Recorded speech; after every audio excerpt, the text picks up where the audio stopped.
Okay, welcome everyone. So this is our second video, and this is for people on Mother's Day. So just before we get started, I'll just introduce ourselves. So I'm Alexis Quinn, and I work at Rightful Lives with Julie. I'm an autistic person and was detained in hospital for a number of years, and I've got two children. Hi, yeah, I'm Julie. Again, Rightful Lives. My son was detained under the Mental Health Act. He's autistic. He's got a learning disability. He had an absolutely torrid time in hospital, but now he's living a great life in the community, proving it can be done. So this video is about Mother's Day, which can obviously be, a difficult time for many people in lots of different experiences and walks of life. But I suppose in this video, we're going to be talking mostly about the experiences of being apart from our loved ones due to detention under the Mental Health Act in mental health facilities. And we know that some people are often hundreds of miles away from their families. Now, human rights legislation dictates that every human, including autistic people and people with a learning disability, have a right to family life, okay, to be loved and to love. And on Mother's Day, this right can often feel forgotten. And I certainly felt a deep longing, and I know Julie did, for a hug, which can often seem so much like, you're asking really for the earth. So we're going to start this video today with a poem that Julie's written. So we'll listen to that. And then after that, there'll be a discussion on the topic, which will include our lived experience perspective, but as well as information which you can use to challenge services if you feel you need to about rights respecting practices. So we'll hear from Julie's poem now.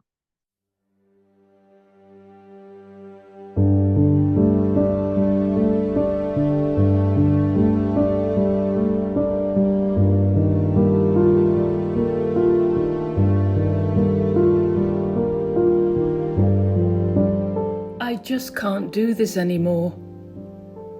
The silent crying as you crumple to the floor. The weary moments when you wonder what it's for, when there's nothing more to say.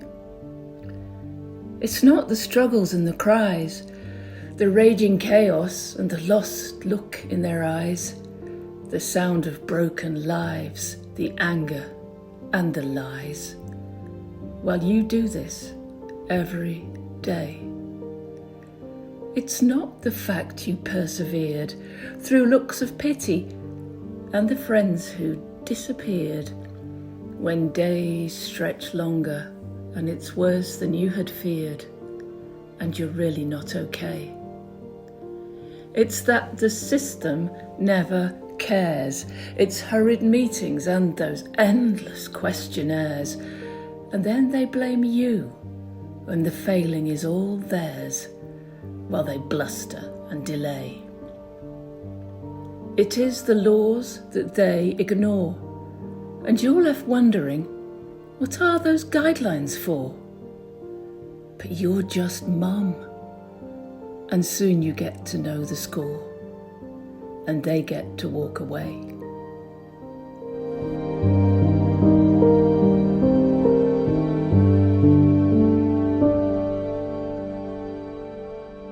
I wrote the poem because, well, I like writing poetry, but also Rightful Lives is a creative campaign. We started off with our exhibition, which is always worth a look. And it just felt for me as being a way of expressing the sheer powerlessness that mothers and fathers can feel when their loved ones are locked away in hospital. I just wanted to get that over. Well, the Mother's Day days when Jamie was away, it's just horrible. It's just horrible because I've got another son. We could enjoy our time, and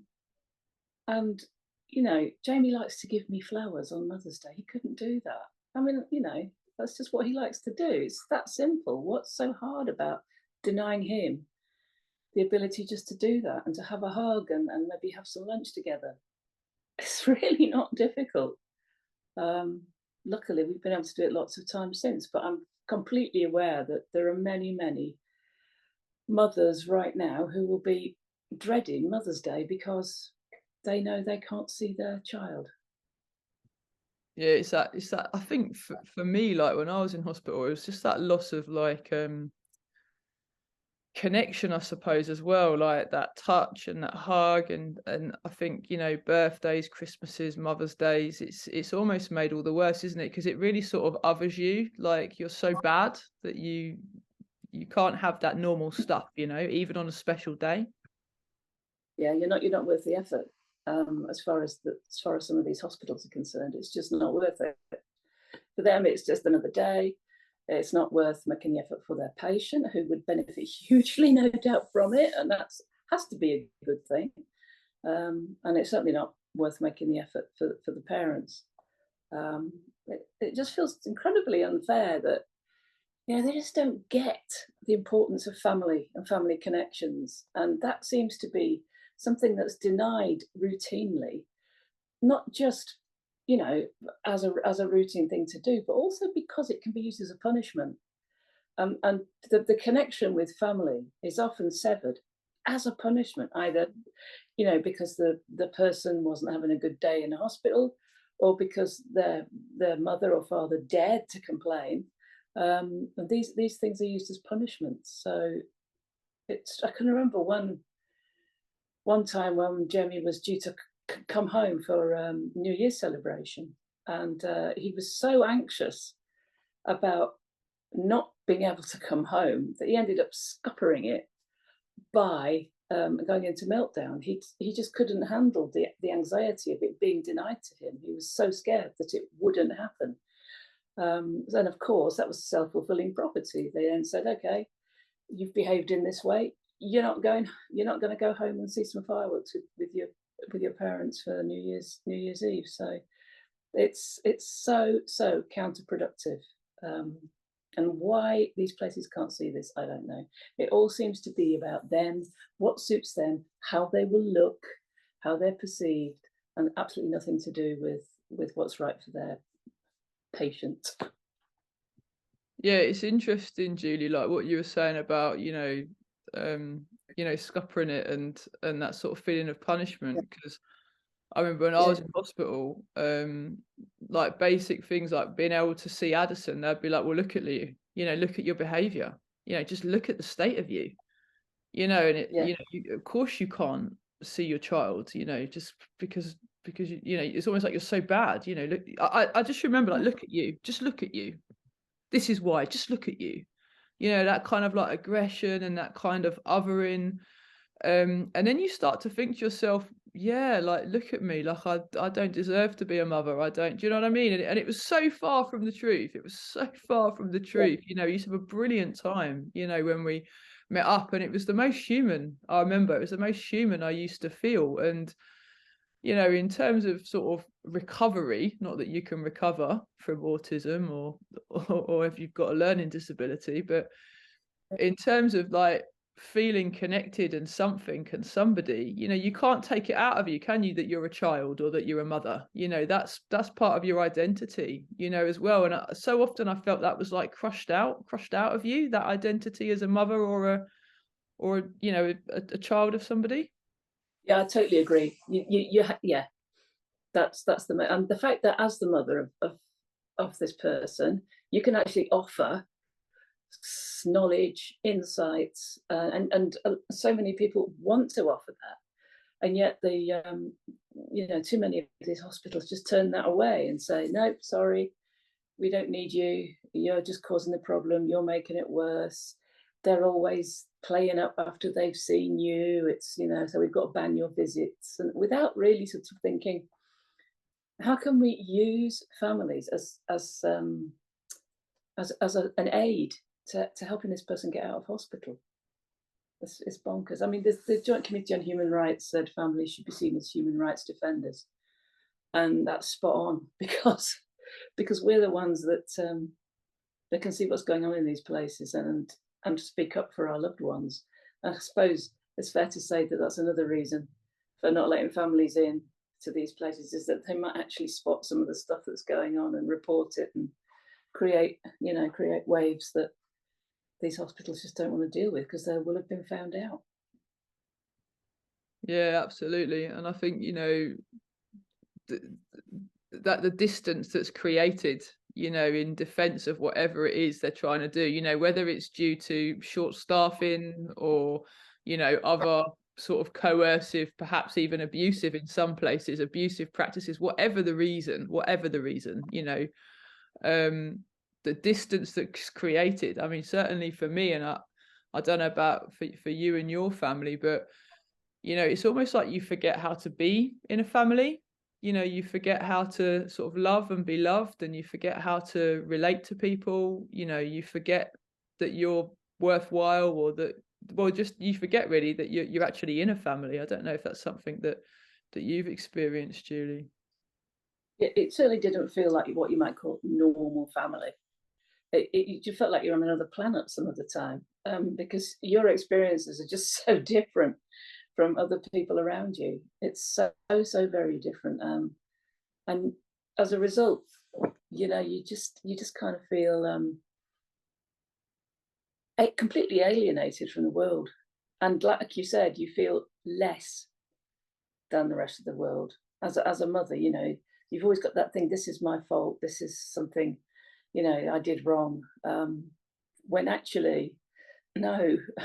If you had the support that you need from the beginning, then the whole thing would be very, very different. Yeah, it's like, I tell you what it is. I've just made me think of it. It's that relationships are unconditional, aren't they? Like it should be Yeah. unconditional love.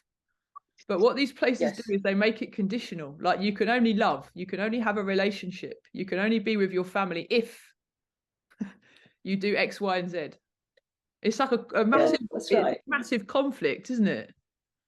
It's like a reward system, isn't it? Totally. You can only see your mother or father or siblings or friends if you behave in this way. It's incredibly Yeah, like for dictatorial. me, I had to have an incident-free week in order to see my daughter in a park for an hour at the weekend on a Saturday or a Sunday. Well, And that, what they you know, found, that's hard. That was hard when I was in like a sensory charge yeah, PICU or a low secure. yeah, That was hard not to have an incident all week, and that they yeah. just take that away. You know, this idea, isn't it, that risk is like constant. Obviously, it goes up and down depending on what's happening and what's going on. I mean, it just shouldn't be conditional. No, it shouldn't be conditional. And imagine how well that must have been for your daughter as well.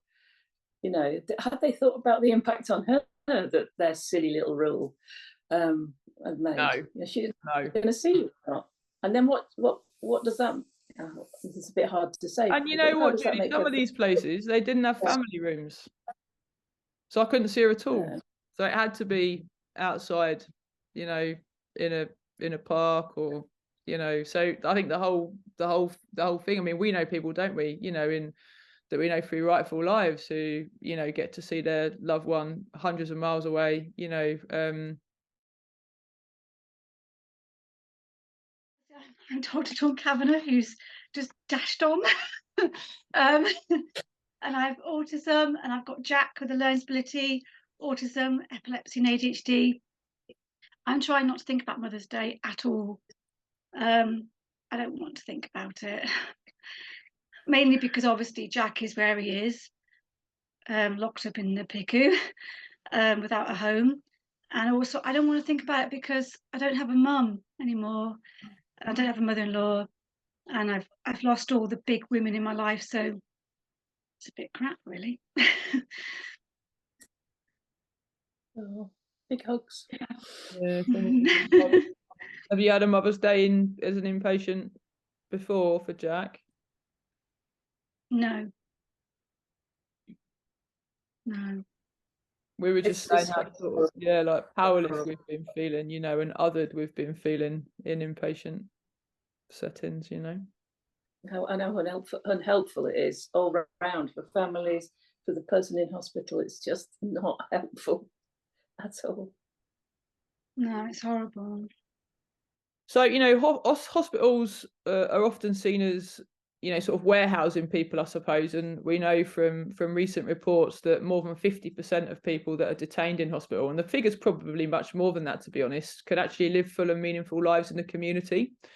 And we know that, especially on Mother's Days, you know, we can often feel a massive restriction of our loved one's right to a family life, which includes the right to have and maintain family relationships. You know, certainly when I was in hospital, you know, many times I sometimes didn't see my daughter for weeks. And Article 8 also covers your right not to be separated from your family, and also to maintain contact with your family if it is split up. Importantly, the right also respects people's rights to correspondence, which includes things like letters, emails, phone calls, receiving cards, and presents as well. So I'm just thinking about, you know, how sort of my rights, I suppose, have been restricted, you know, and I remember having to, like, my daughter would give me a present and staff would have to check it first, often in front of her, and open it before I could have it. And then I might not even be allowed it, you know, depending on what it is. Or she'd send me a card and I'd have to, like, check that as well. I don't know if you guys have experienced anything like that as well. Yeah, we took Jack a softball up at the weekend.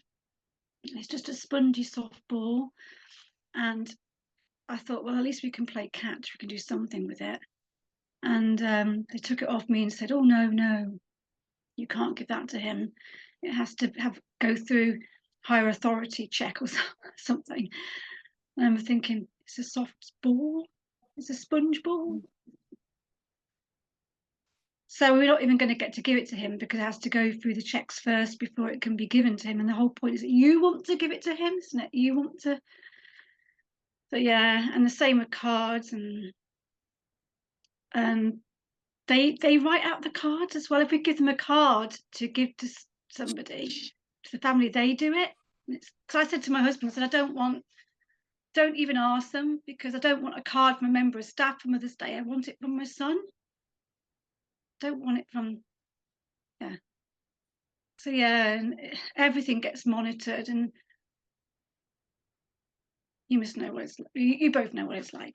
Yeah, you know, I mean, I think it just lends into that sort of othering, doesn't it? You know, I mean, and this sort of extreme use of, like, the blanket restrictions, you know, because Jack could probably definitely manage a soft ball. So why is it, you know, that he can't have that? Or I could manage a card, you know, that my daughter painted, a picture that my daughter painted for me, or, you know, drew something. She used to draw me, like, she used to love drawing Mickey Mouse, like, over and over again, you know, and I can manage a piece of paper, you know, that's got that. And I think, you know, blanket restrictions, they're not okay, you know, and for those that don't know, it's where a rule is applied to a group of people, regardless of their risk, you know, and those are never okay, you know. They're things that should always be challenged. But I think on Mother's Days or Christmases or birthdays even, you know, that they're in place. Yeah, I couldn't agree more there. I mean, we hear so many stories at Rightful Lives about, you know, things having to be checked. And even if the person has ordered something with the agreement of the hospital, they want to order this to have in the hospital. And then it arrives and it's still got to be checked. And I've heard stories of somebody agreeing that he wanted to order something and he was allowed to order it, agreed with a member of staff, this is fine. And then when it actually arrived and went through the checks, another member of staff said, no, you can't have it. That sort of inconsistency as well, about, you know, denying people the right to sort of just have something that they want, that interests them on the ward. It's just unbelievable. But yeah, I mean, and Jamie was in different types of hospital. So, you know, he was allowed certain things in some hospitals that he wasn't allowed in, say, a PQ. And this is the So thing, that's very isn't it, where confusing. that risk escalates.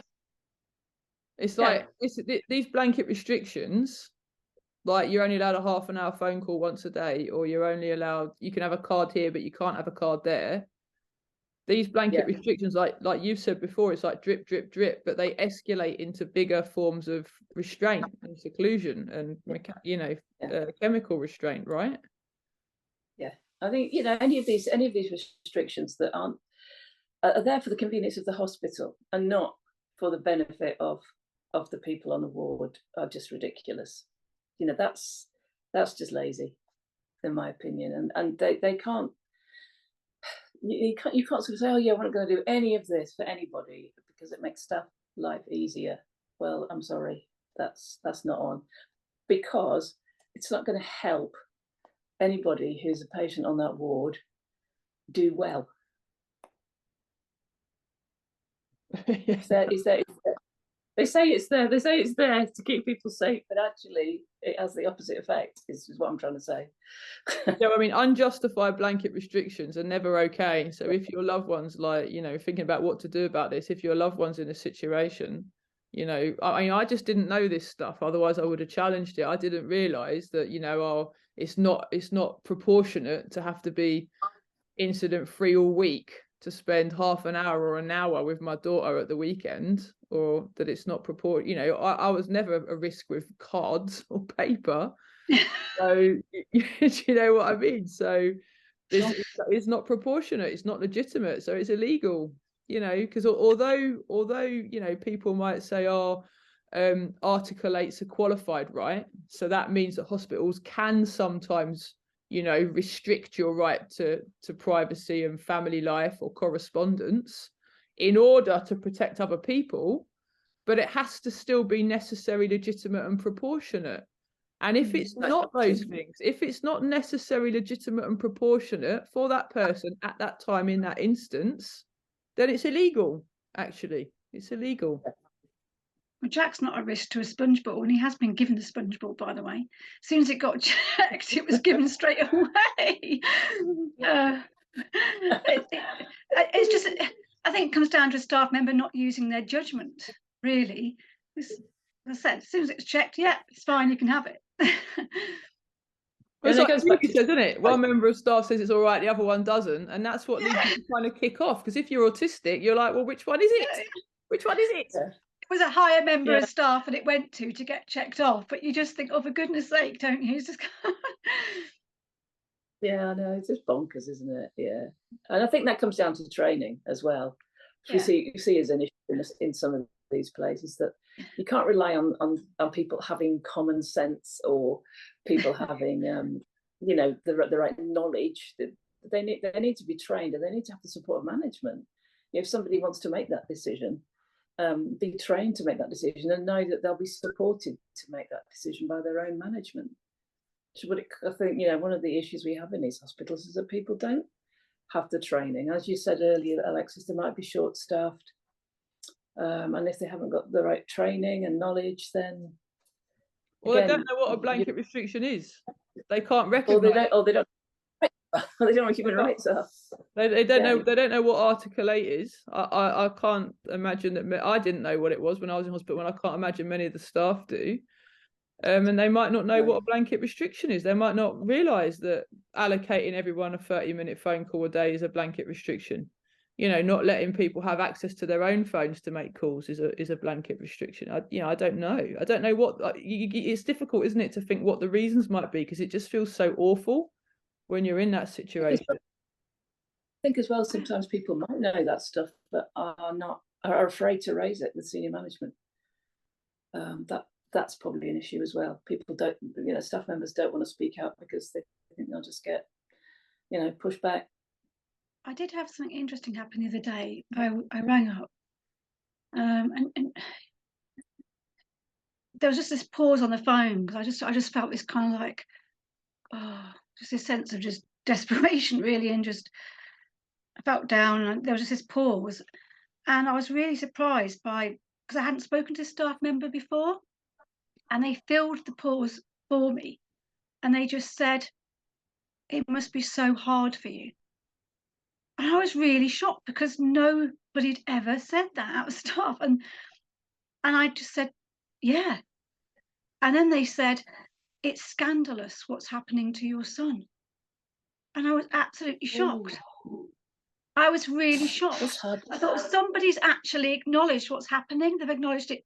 They're acknowledging that it's hard for me. They're acknowledging what's happened to Jack. And they just said, "And I want you to know that I'm going to try and do my best to make sure Jack's okay today." And I was like,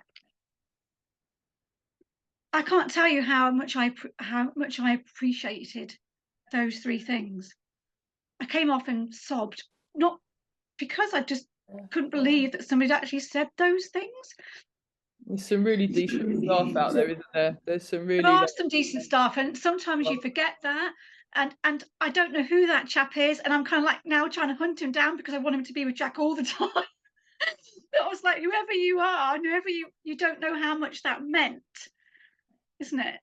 That there are. If you're a member of staff watching this, please go that extra mile on Mother's Day. Please go that extra mile for people, because it makes such a huge difference, right?